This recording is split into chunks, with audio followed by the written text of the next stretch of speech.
Dr. Martin Luther King, Jr.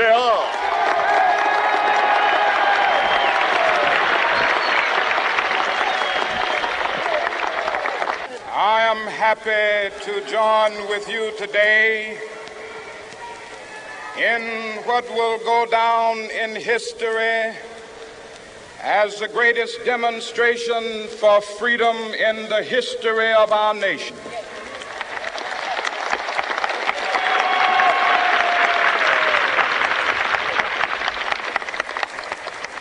Five score years ago,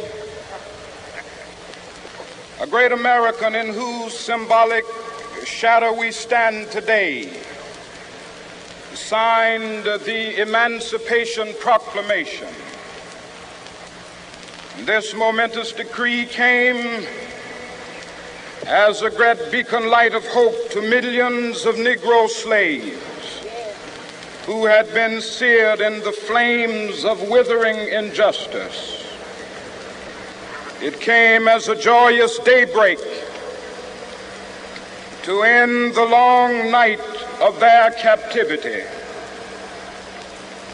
But 100 years later, the Negro still is not free. 100 years later, the life of the Negro is still sadly crippled by the manacles of segregation and the chains of discrimination. 100 years later, the Negro lives on a lonely island of poverty. I have a dream that one day this nation will rise up and live out the true meaning of its creed. We hold these truths to be self-evident, that all men are created equal.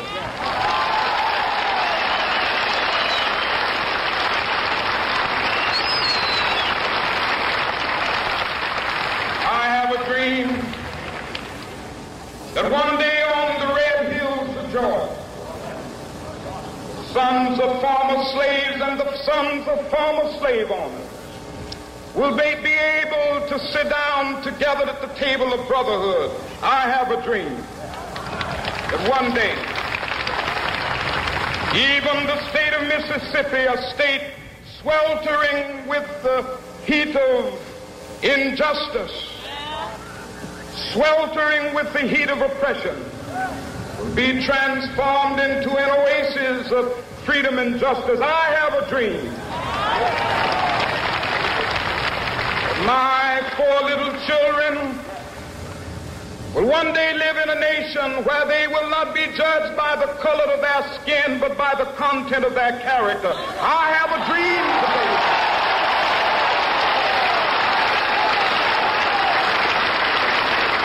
I have a dream that one day, down in Alabama, with its vicious racists, with its governor having his lips dripping with the words of interposition and nullification.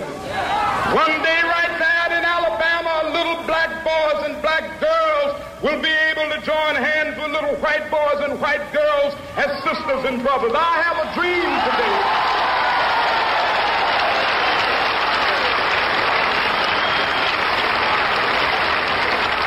I have a dream that one day every valley shall be exalted, and every hill and mountain shall be made low. The rough places will be made plain, and the crooked places will be made straight, and the glory of the Lord shall be revealed, and all flesh shall see it together. This is our hope. This is the faith that I go back to the South with. With this faith, we will be able to hew out of the mountain of despair a stone of hope.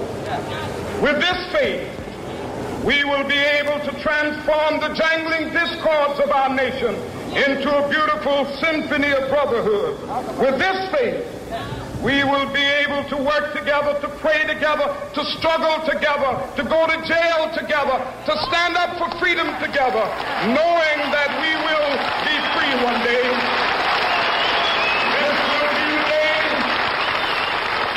This will be the day with all of God's children. be able to sing with new meaning, my country, tears of thee. Sweet land of liberty, of thee I sing. Land where my fathers died, land of the pilgrim's pride. From every mountainside, let freedom ring. And if America is to be a great nation, this must become true. And so let freedom ring. From the prodigious hilltops of New Hampshire, let freedom ring. From the mighty mountains of New York, let freedom ring. From the heightening Alleghenies of Pennsylvania, let freedom ring. From the snow-capped Rockies of Colorado, let freedom ring. From the curvaceous slopes of California. But not only that, let freedom ring from Stone Mountain of Georgia. Let freedom ring from Lookout Mountain of Tennessee. Let freedom ring from every hill and molehill of Mississippi, from every mountainside. Let freedom ring in Whitney Capital. When we allow freedom ring, when we let it ring from every village and every hamlet, from every state and every city, we will be able to speed up that day when all of God's children, black men and white men, Jews and Gentiles, Protestants and Catholics, will be able to join hands and sing in the words of the old Negro spiritual, free at last, thank God